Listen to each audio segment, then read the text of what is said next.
Hi, my name is Danielle Rochford, and I am a ministry student at Phillips Theological Seminary in their ministry training program. Every week, in the class Introduction to the Bible, we are asked to reflect or write a devotion. I am choosing to fill mine and share with my social media peeps. I am sure that most people, in one way or another, have heard about churches that refuse to cancel worship services and are meeting despite government advice not to. These congregations report out numbers like 1,000 members have attended our worship service, and we do not plan to stop worshiping in person. Awaken Church in Arkansas and Life Tabernacle Church in Louisiana are just two examples of congregations that have decided to congregate during this pandemic against advice from the government. I see threads and posts on Facebook of ministers who have questions about ideas that, in all honesty, lead up to geographical physical closeness that has been recommended against. Drive-through churches, face-to-face appointments, and other ideas with the hope of finding some normalcy during High Holy Week in the Christian faith. The High Holiest Days in our liturgical year will be observed differently this year. There is nothing that we can do or say that is going to change that. Whether we have a soft start Easter with a plan for a larger observance after this is over, or we spend more time searching for our own resurrection this week. Why are we here? What is the lesson in this? What is it going to look like when we reach the peak and come out to the other side?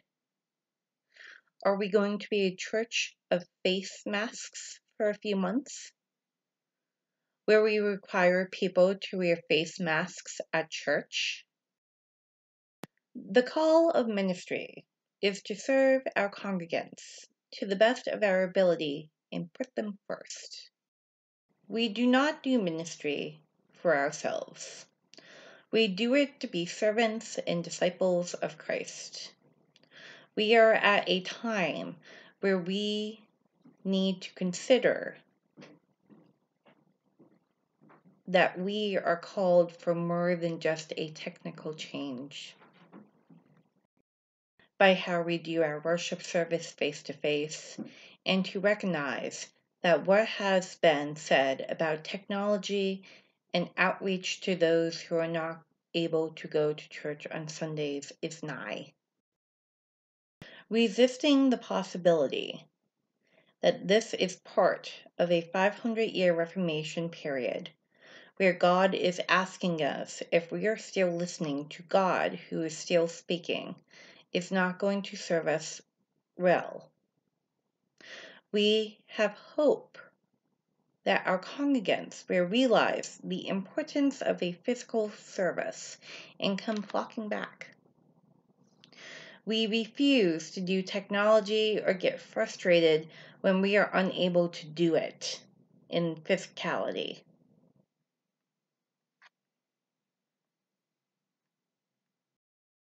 In a time where our actions are to model what everyone should be doing, what we should not be doing is encouraging people to leave their houses in a time where this is contagious. Someone can fall ill by talking to another person face to face.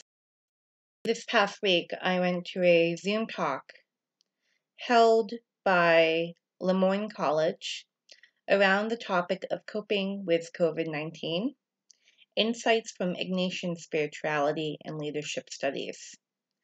For those unfamiliar with Ignatian spirituality, it is the spiritual practices that the Society of Jesus, also known as the Jesuits, follow. During this presentation, 5 steps of Ignatian spiritual during COVID-19 was presented. The first step was when we hear advice professionals or experts are giving us, see this advice as if it was Jesus handling the situation. Be obedient and defer to advice of experts. For those who are Christian, our faith is essential. Our spirituality is essential. Our belief is essential. A physical building is not essential. God is essential. Community is essential. Gathering physically is not essential. We can see this moment as a moment of both free will and restraint. The moments that God makes for us when God made creation. The creation that is both in the image of God and mortal with room for human error. But let's try to keep human error down during this time of physical distancing. To my Christian friends, I want to wish you a happy Holy Week where we see the time between the Last Supper and Easter. Sit with it.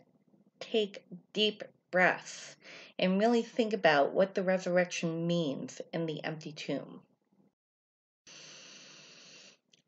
Oh God, thank you for still being here with us as we walk through one of the more sacred weeks of our year. Be with us during this time as we reflect on the empty tombs of our physical church buildings. And that church is not who is in the tomb or who is out, but here. It's here. And I thank you, God, for watching over us and being with those who are suffering right now with COVID-19. And I wish you all a wonderful Holy Week. See you next time.